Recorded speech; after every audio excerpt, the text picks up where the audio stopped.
हूँ प्रियंका और आप देख रहे हैं शंकरनाथ प्रस्तुत सल्ला डॉक्टर।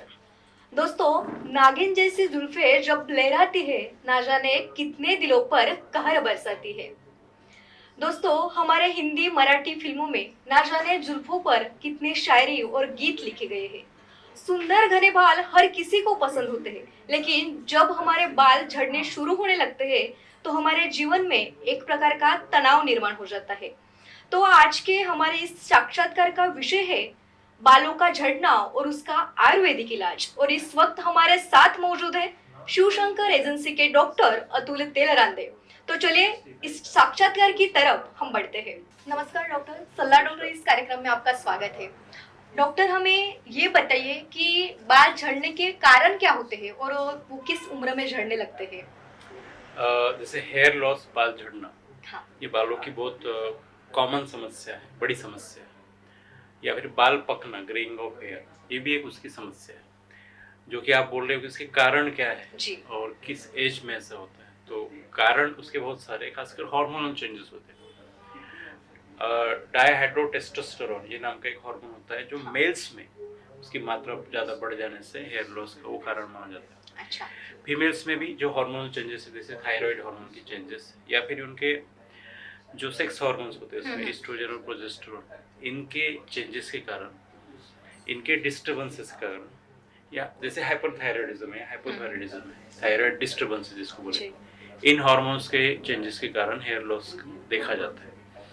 ये हार्मोनल कॉज हो गया, लेकिन ऐसे बहुत सारे और भी कॉज है। न्यूट्रिशनल कॉज हो सकता है, या फिर स्ट्रेस एंड टेंशन हो सकता है, लाइफस्टाइल हो सकता है, पोल्यूशन, एयर पोल्यूशन हो सकता है, डैंड्रफ एक कॉज होता है जो कि बालों के अंदर डैंड्रफ तैयार हो जाना, स्कल के ऊपर इन्फेक्शन हो जाना, उससे भी हेयर लॉस होता है। अच्छा। उसके अलावा न्यूट्रिशनल कॉजेज की बात जब हम कर रहे हैं तो जो लाइफस्टाइल है आजकल का और खान पान के तरीके, तो वो भी उसका एक बहुत बड़ा कारण है। अच्छा। आजकल हम लोग जंक फूड खाना ज़्यादा पसंद करते हैं, फास्ट फूड ज़्यादा खाना पसंद करते हैं। मोमोज हो गया, पिज़्ज़ा, बर्गर्स हो गया, और इंडियन जंक फूड जैसे समोसा हो गया, यानी स्पाइसी ऑयली चीज़ें, इनके सेवन से भी, और इरेगुलर डाइट पैटर्न, खाने के जो तरीके हैं, टाइमिंग्स है, वो न खाएं, और केमिकल और एडिटिव्स वाले जो ज़्यादा प्रमाण में अगर हम खाएं, उसमें नमक ज़्यादा हो, केमिकल्स ज़्यादा हो, स्पाइसेस मसाले तीखा ज़्यादा हो, ये कुछ लोगों में स्मोकिंग की हैबिट होती है, टोबैको की हैबिट्स होती है, उसके कारण भी बाल झड़ते और पकते हैं, वो भी एक कारण है। ओके। उसके अलावा आजकल अल्कोहल कंजम्पशन, जी। इसका भी प्रमाण ज़्यादा बढ़ गया, तो एक्सेसिव अल्कोहल कंजम्पशन भी हेयर लॉस का कारण माना जाता है। अच्छा। इसके अलावा अगर इंटरनल कोई और डिजीजेस है, जैसे डायबिटीज है, हाइपरटेंशन है, इन कारणों से भी हेयर लॉस होता है, ऐसा रिकॉर्ड किया गया है। अच्छा। इसके अलावा अगर स्लीप पैटर्न प्रॉपर नहीं, ऑक्यूपेशनल इश्यूज है, जैसे वो नाइट ड्यूटीज करते हैं, कंटिन्यूस कंप्यूटर के सामने बैठे रहते हैं और स्ट्रेस्ड है, ऐसी कंडीशन में, या फिर shift wise pattern of duty है, ऐसी कंडीशन में उसकी सर्केडियन रिदम है, जो बॉडी की जो रिदम होती है, बायोलॉजिकल क्लॉक, वो सेट नहीं होती है। उसको कभी भी सोना है, नाइट पैटर्न में वो रात को जागता है, दिन में सोता है, और डे पैटर्न में वो दिन में काम करता है, फिर रात को जागता है और लेट नाइट सोता है। ऐसे अगर शिफ्ट वाइज के कारण उसका सर्केडियन रिदम सेटल नहीं हो पाता, अच्छा। तो that brings stress on your circadian rhythm, and वो भी एक कॉज होता है हेयर लॉस का। ओके। फिर उसके अलावा कुछ लोगों में ऐसा होता है कि इमोशनल इश्यूज होते हैं, या फिर साइकेट्रिक इश्यूज आ जाते हैं, हाँ। यानी मेंटल स्ट्रेस के बाद की बात बता रहा हूँ। So that is also cause of hair loss. Okay. इन कारणों के अलावा हेयर्स की तरफ ध्यान नहीं देना, पोल्यूशन में काम करना, बहुत सारा पोल्यूशन, जैसे माइंस में काम करने वाले लोग, जिनके बालों के ऊपर अगर डस्ट है, कोल माइंस की डस्ट, या फिर कोयला सेटल हो रहा हो, और फिर वो उतना क्लिनजिंग नहीं कर पा रहा हो, डिटॉक्सिफाई नहीं हो पा रहा हो, ये कॉस्मेटिक्स, ओवर कॉस्मेटिक का यूज भी है ना, जैसे कॉस्मेटोलॉजी में बहुत सारे केमिकल, कॉस्मेटोलॉजी में दो टाइप के केमिकल्स होते हैं, एकदम हाई स्टैंडर्ड के और थोड़े से नेचुरल, कम स्टैंडर्ड के। तो जो ज़्यादा हार्मफुल केमिकल्स वाले कॉस्मेटिक्स यूज होते हैं बालों में अगर लगाए जाते हैं, बालों का स्ट्रेटनिंग या फिर उसका ज़्यादा स्टाइलिंग, ऐसी कंडीशन में भी हेयर लॉस होने के चांसेस। तो ये कारण, और इसके अलावा भी बहुत सारे कारण हैं। जो हेयर लॉस के। ओके, आपने कारण तो बता दे, लेकिन किस उम्र से ये बाल झड़ने शुरू हो हाँ, जाते हैं? ये अब आज उम्र तो पहले कैसा होता था कि एडल्ट एज में ही हेयर लॉस होता था, 40s के बाद होता था, हार्मोनल चेंजेस के कारण या फिर एजिंग के कारण होता था। बट अभी ऐसा कुछ नहीं, आप देख सकते हो बच्चों के बाल झड़ रहे हैं, हाँ, डेंसिटी कम हो रही है। देख रहे लड़कियों में जैसे अपना किशोरवयीन लड़कियां, उनमें हेयर अच्छे रहते हैं, लेकिन बाद में जैसे जैसे वो 20s के आसपास जाती है उनके हेयर लॉस होना शुरू हो जाता है, ये देखने में आ रहा है। अच्छा। और यंग एज के बच्चे जैसे स्कूल गोइंग चिल्ड्रंस में भी आपको बहुत बार whitening of hair, greying of hair जी। देखेंगे। मुझे तो ऐसे कुछ यंग 20-22 वाली लड़की या लड़के पता है जो हेयर डाई यूज करते हैं। अच्छा। सो ग्रेइंग ऑफ हेयर और हेयर लॉस के लिए कुछ स्पेसिफिक एज नहीं रहा है। Over the period of time आगे अगर ऐसे ही चलता रहा तो और नीचे की एजेस में, यानी चाइल्ड एज में भी हेयर लॉस और हेयर वाइटनिंग नजर आ सकता है। अभी जैसा किशोरवयीन बच्चों में, एडोलेसेंस एज से आगे हेयर लॉस और हेयर ग्रेइंग ये प्रॉब्लम नजर आ रही, तो इसके लिए कोई एज बैरियर रहा नहीं आजकल। जैसे कि मैंने कॉजेज बताए, उस हिसाब से भी एज इतनी रेंज होगी, ओके। अभी ऑल एजेस में वो दिखाई देगा। ओके, जैसे कि डॉक्टर आपने बोलते समय बोला कि डाइट और बाल झड़ना इसका संबंध होता है, तो हमारे दर्शकों को आप ये बताइए कि हमें क्या खाना चाहिए? क्या खाना चाहिए, इसे कैसे खाना चाहिए, खाने का नियम होता है, रूटीन होता है। रूटीन। तो वो सारे रोगों के लिए, टू बी हेल्दी रहने के लिए आपको उस पैटर्न से खाना खाना चाहिए। जब बालों के लिए क्या खाना चाहिए, तो बालों के लिए फिर केश यानी आहार, ऐसा आहार जो बालों के लिए ज्यादा सुटेबल हो। लेकिन हम अगर नेचुरल डाइट खाते हैं, बैलेंस डाइट खाते हैं, बैलेंस डाइट का मतलब carbohydrate, fats, protein, minerals, salts, vitamins, everything उस बैलेंस डाइट में आते हैं। ऐसा डाइट अगर हम रूटीनली खाते हैं तो फिर अपनी बॉडी के पास मैकेनिज्म है, मेटाबॉलिज्म है, लीवर है, वो खुद ही शुगर, सारी चीजें, यानी जो भी न्यूट्रिशन आपकी बॉडी के लिए चाहिए वो बनाता है और बराबर सप्लाई देता है। तो अलग से कुछ खाने की जरूरत नहीं, सारे organs will be taken care of. लेकिन उसका है खाने का जो है पैटर्न भी होता है, टाइमिंग होता है। खाना कितनी अमाउंट में खाना चाहिए, कौन से टाइम पे खाना चाहिए, खाने पे खाना खाना चाहिए, क्या पहला नहीं पचा फिर भी खा रहे, बार बार खा रहे, this pattern of diet may cause improper digestion and thereby a nutritional issues. So Ayurveda के हिसाब से खाना त्रिविध कुक्षीय न्याय से खाना चाहिए, यानी खाने का हम स्टमक को अगर हम 3 हिस्सों में डिवाइड करेंगे तो आधा हिस्सा, half of the stomach full of solid diet होना चाहिए, जो आधा बचा है उसको 2 हिस्सों में डिवाइड कर दो, यानी 1/4 ऑफ द स्टमक लिक्विड से भरा होना चाहिए, और जो 1/4 ऑफ द स्टमक है दैट शुड बी एम्प्टी। ये त्रिविध कुक्षीय, इतने अमाउंट में आपको खाना चाहिए। अब कितने बार खाना चाहिए, तो नियम आपको पता होगा, 1 बार खाए योगी, 2 बार खाए भोगी और 3 बार खाए रोगी। बार बार जो खाए उसका पेट खराब होना ही होना है। हम लोग आजकल मॉडर्न लाइफस्टाइल में कैसा है, हम लोग पैदल नहीं चलते, वी डोंट वॉक। घड़ी में आप लगा लो, ये स्मार्ट वॉच में 10,000 स्टेप्स मुश्किल से हो पाती है, वॉक नहीं हो पाती है। So we don't walk. पहले के लोग साइकिलिंग करते थे, वॉक करते थे, अभी हमारे पास व्हीकल्स से, ऑटोमोबाइल से, थोड़ा सा भी जाना है तो हम लोग वी यूज ऑटोमोबाइल।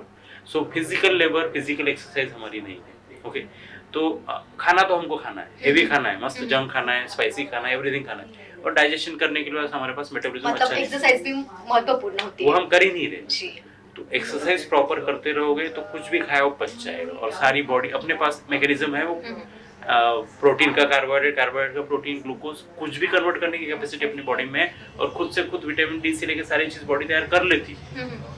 कुछ ही ऐसे विटामिन है जो अपने को बाहर से एडिशनल लेने पड़ते हैं, जो डाइट से मिलते हैं। ओके, तो आपको एक्सरसाइज करना है, खाना टाइमली खाना है। खाना खाने का समय होता है दिन का, सुबह एक बार खाइए, शाम को अंधेरा होने से पहले खाइए, जैन लोग जैसे खाते हैं। जितना आप लेट खाओगे उतना प्रॉब्लम हो जाएगा। सो खाने का प्रॉपर टाइमिंग होना चाहिए, और टाइमिंग होना चाहिए, और इंक्लूसिव ऑफ ऑल षड रसात्मक, 6 रस, यानी mineral, salts, protein, carbohydrates, fats, everything should be included in the diet. इतना डाइट अगर आप प्रॉपरली लेते हो तो आपको किसी भी ऑर्गन को न्यूट्रिशन की इशू नहीं जाएगी, और टाइमली खाते हो, और बाकी भी एक्सरसाइजेस करते हो, थोड़ा मेडिटेशन करते हो, स्ट्रेस से फ्री रहते हो, टाइमली सोते हो, रूटीन इसमें रहते हो, तो आपको प्रॉब्लम नहीं आएगी हेयर लॉस के, और किसी भी और चीज की प्रॉब्लम नहीं आएगी। अब जिन लोगों को हेयर लॉस हो रहा है उनको डाइट में क्या देना चाहिए, तो नारियल का पानी, नारियल से बनी हुई चीजें जैसे खोबरा वोबरा, विटामिन ई, ठीक है। उसके अलावा कैल्शियम, हड्डियां मजबूत होना चाहिए बालों के लिए। बाल, क्योंकि आयुर्वेद के हिसाब से बाल ही अस्थि का मल माना जाता है, तो हड्डियों की मजबूती के लिए विटामिन डी मिलना चाहिए उसको। तो ये विटामिन, मैंने बोला ना आपको, बैलेंस डाइट से सब मिल जाता है। नहीं है अगर उसके पास, तो ये सारी चीजें उसको बाहर से लेनी पड़ेगी। He should face the sun, sunlights अपने बॉडी पे लेनी पड़ेगी, तो उसकी हड्डियां मजबूत रहेंगी, तो ऑटोमेटिकली ही अस्थि को भी पोषण मिलेगा। सो हेयर के लिए ये जरूरी है, internal light. External light, external hair के लिए आप यू कैन अप्लाई शैम्पूज, जैसे वो आयुर्वेदिक शैम्पूज होते हैं जो हार्मलेस केमिकल से वो उससे डैंड्रफ भी अवॉइड हो जाता है। उसके अलावा आप हेयर में ऑयल्स, जैसे ऑयल्स हेयर के लिए यूज करें। ये सारे ऑयल्स यूज करने से हेयर में मजबूती आ जाती है। ये भी बताइए कि मतलब शैम्पू लगाने से बाल झड़ने लगते हैं? देखिए, सभी शैम्पूज से बाल नहीं झड़ते हैं। शैम्पूज में अगर केमिकल्स है, केमिकल्स यानी सोडियम लॉरियल एसिड उसमें मिला होता है, जो ज्यादा मात्रा में हो, जिसके लेदर यानी उसमें जो झाग जमता है, तो ऐसे झाग ज्यादा आने के लिए अगर, और सॉफ्टनिंग के लिए अगर केमिकल्स मिलाया जाए जो हार्मफुल हो, that may cause hair loss and hair whitening. So less harmful, जैसे hair life shampoo use in this clinic, that is या Dano hair shampoo. These are less chemical shampoos जो कि हेयर लॉस को check करते हैं और dandruff को check करते हैं। सो इस काइंड के शैम्पूज यूज कर सकते हैं। शैम्पूज यूज करना एकदम ये नहीं है, लेकिन बहुत शैम्पू भी नहीं करना चाहिए बालों को, क्योंकि बार बार आप शैम्पू करोगे तो बालों में इश्यूज आ जाते हैं। बहुत से मॉडर्न मेडिसिन के डॉक्टर्स कहते हैं, डर्मेटोलॉजिस्ट कहते हैं कि you should not use oil, but Ayurveda कहता है, हजारों सालों से आयुर्वेद बालों में तेल लगाने के लिए एडवोकेट करता है, बताता है, एडवाइस करता है। और तब के लोगों के बाल और अब के लोगों के बालों में आप देखिए कि तब लोगों के बाल कैसे हुआ करते थे और अभी कैसे। सो आप हिस्ट्री से भी सीख लीजिए कि the result is good when you use hair regularly, hair oil regularly. Okay doctor, जैसे कि बाल झड़ने शुरू हो जाते हैं तो कई लोग घरेलू उपाय करने लगते हैं, मतलब जैसे कि नाखून को खुजाना या फिर प्याज का रस, तो ये काम करता है? नाखून खुजाना, जैसे कि आपने देखा होगा कि दैट इम्प्रूव्स सर्कुलेशन, ओके। तो नाखून खुजाने से अगर बाल अच्छे हो रहे तो कोई इशू नहीं है। तो उसमें रेमेडी, यानी प्रूवन रेमेडी है, ये बताना थोड़ा मुश्किल है, लेकिन आई हैव रेड समवेयर कि दैट कॉजेस, यानी वो आपके पॉइंट्स को स्टिमुलेट करता है, नर्व स्टिमुलेशन देता है और सर्कुलेशन बढ़ाता है। प्याज, ये तो डाइटरी ये है। प्याज थोड़ा सा सुखोष्ण पैटर्न का ये है, तो प्याज का रस पीने से बाल बढ़ते हैं। जैसा कोई रिकॉर्डेड एविडेंस नहीं, वो न्यूट्रिशनल है, तो आप ले सकते हो। प्याज का रस लेने में कोई हार्म नहीं है, लेकिन अमाउंट पे लेना चाहिए। ओके आपके यहाँ पे इसका इलाज किस तरह से होता है, इसकी ट्रीटमेंट? हमारे यहाँ पे बालों के लिए बहुत सारे प्रोडक्ट्स, जैसे कि मैंने आपको बोला कि वॉश करने के लिए हेयर लाइफ शैम्पू है, and we use doctor Rachna's hair care oil. We have this product, doctor Rachna's hair care oil is a very good oil used for hair grow. अगर हेयर में अगर कोई, जैसे आप डैंड्रफ की बात हम कर रहे हैं, तो स्किन में डैंड्रफ है स्काल्प के ऊपर, तो आपको पहले स्काल्प की भी ट्रीटमेंट करनी पड़ेगी। तो for that we use derma care skin cleanser, capsule and syrups, जो कि डैंड्रफ के लिए यूज, डैंड्रफ यानी स्किन के लिए, बालों की स्किन को सही करेगा, जो स्काल्प की स्किन है, तो ऑटोमेटिकली डैंड्रफ गायब हो जाएगा। वहाँ वॉश करने के लिए हेयर लाइफ शैम्पू हम यूज करते हैं और लगाने के लिए doctor Rachna hair oil use करते हैं। उसके अलावा हेयर अमृत कैप्सूल जो है, हेयर अमृत कैप्सूल का हम यूज करते हैं, जो कि बालों की ग्रोथ के लिए अच्छा है। टैबलेट अक्षित क्या है, कैल्शियम बॉडी को देता है, बोन्स को देता है, जिससे कि अल्टीमेटली बाल अच्छे से ग्रो होते हैं। उसके अलावा केश काला, भृंगनील, ऐसे हमने टैबलेट्स बनाई है। So these are the products that we use with the principle, जैसे आपको अभी हमने डिस्कस किया कि प्रिंसिपल ऑफ ट्रीटमेंट क्या होगा, उस हिसाब से न्यूट्रिशन के साथ और जो निदान है, जो कॉजेस है, उसको बाहर निकालने के बाद प्रॉपर डाइट के साथ अगर ये मेडिसिन लिया जाए तो अच्छे रिजल्ट हमने देखे। बहुत बार हम लोग क्या करते हैं कि भृंगराज यूज करते हैं, आंवला जूस यूज करते हैं, स्पेशल आंवला रस, उसमें हम लोग मोती पिष्टी डालते हैं। मोती पिष्टी यानी जो अपना ये होता है, मोती होता है पर्ल, उसकी भस्म या पाउडर बनाई जाती है। अच्छा, कॉस्टली होती है, लेकिन it has a very good effect on hair growth. वो आपके बोन्स में जाएगी, आपके बोन्स को स्ट्रॉन्ग बनाएगी और हेयर के ऊपर अल्टीमेटली काम करेगी। हेयर व्हाइटनिंग में भी अच्छा रिजल्ट है उसका और हेयर की ग्रोथ में भी अच्छा। दो कॉस्टली, लेकिन it is a very effective medication. Okay doctor, हमारे दर्शकों को आप क्या टिप्स देना चाहोगे? हाँ, देखिए, टिप्स की बात यह है कि जैसे जो लोग कैमरा फेस करते हैं, आपके जैसे लोग, या फिर जो लोग कॉर्पोरेट सेक्टर में काम करते हैं, जिनका ब्यूटी एक कैपिटल है, फेस की ब्यूटी उसके अलावा हेयर के बगैर फेस की ब्यूटी इतनी अच्छी नहीं है। और हेयर की हेल्थ होना लॉन्ग टर्म, हेयर अगर आपके काले रहते हैं, डेंस रहते हैं, तो आप यंग लगते हो और हेल्दी भी लगते हो, और that is also sign of health, good health. So बाल अच्छे होने चाहिए, हेल्दी होने चाहिए, काले घने होने चाहिए, लेडीज के लिए भी और जेंट्स के लिए भी, ये सबको लगता है। तो to be healthy with a good hairs आपको ये सारे नियम फॉलो करने चाहिए जो हमने अभी डिस्कशन किया। रेगुलरली आप आंवला जूस जरूर लीजिए। You can use such kind of oil, जैसे हमने doctor Rachna hair care oil किया है, यूज किया है। शैम्पूज में hair life shampoos regular use में आप यूज कर सकते हो। डाइट में amla juice is a good medicine and also a good diet to be taken in the morning में आप सैंपल और रात को सोते समय एवरी एटलीस्ट वन टाइम आपको आंवला जूस लेना चाहिए। खाने में आपको बैलेंस डाइट लेना चाहिए, कैल्शियम से रिलेटेड डाइट, दाल चावल रोटी सब्जी जो आप खाते हो रेगुलर में वही pattern. Avoid junk and additives और जो केमिकल्स डाले हुए, प्रिजर्वेटिव डाले हुए फूड को थोड़ा अवॉइड कर कीजिए। मैं नहीं बोलता हूँ कि पिज्जा बर्गर मत खाइए, हम भी खाते हैं, मैं भी खाता हूँ, बट वो उतना खाए जितना आपको डाइजेस्ट हो। That should not cause you harm. जितना अवॉइड करेंगे उतना बेटर रहेगा, टेस्ट वाइज ही वो अच्छा रहता है, न्यूट्रिशनल नहीं हो। सो न्यूट्रिशन से भरी चीजें जैसे सीजनल फ्रूट्स होते हैं वो सारी चीजें खानी चाहिए। हम संतरा खाएं, हम ऑरेंज सिटी में रहते हैं, ऑरेंजेस खाएं। Oranges has a good calcium and vitamin C जो कि बालों के लिए बेटर माना जाता है। आपके पास धूप है, हमें 12 महीने धूप मिलती है, वो धूप में आप सुबह की धूप में जाए, सो जिससे कि आपको जो स्किन आपकी विटामिन D3 बनाती है वो बनाए, and that is a good for hair health. So यही टिप्स है कि आप टू बी हेल्दी आपको आपका डाइट पैटर्न, आपका एक्सरसाइज पैटर्न, आपका रूटीन और कुछ मेडिसिन या फिर कुछ एक्सटर्नल एप्लीकेशंस आप अगर यूज करते हो तो आपके बाल हेल्दी रहेंगे और अच्छे लगेंगे। तो देर में आप में एक अलग कॉन्फिडेंस आएगा किसी भी चीज को फेस करने में। डॉक्टर, हमारे दर्शकों को आपने काफी अच्छे टिप्स दिए हैं और सलाह डॉक्टर इस कार्यक्रम में आपका बहुत बहुत आभार। आज के लिए बस इतना ही, फिर मिलेंगे एक नए विषय के साथ। तब तक देखते रहिए शंखनाद न्यूज नागपुर।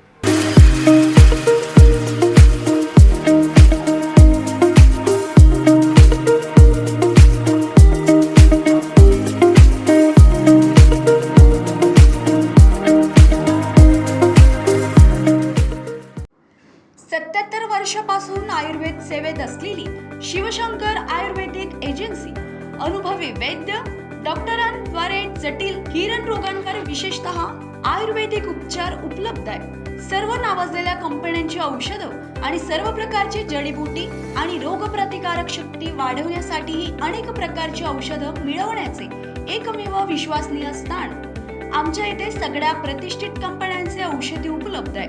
मग वाट कोणाची बघताय?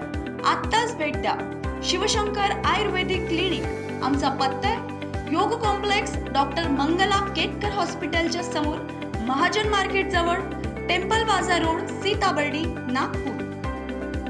संपर्क साधा 8605 24 50 80। Landline number 0712 25 67 74 7।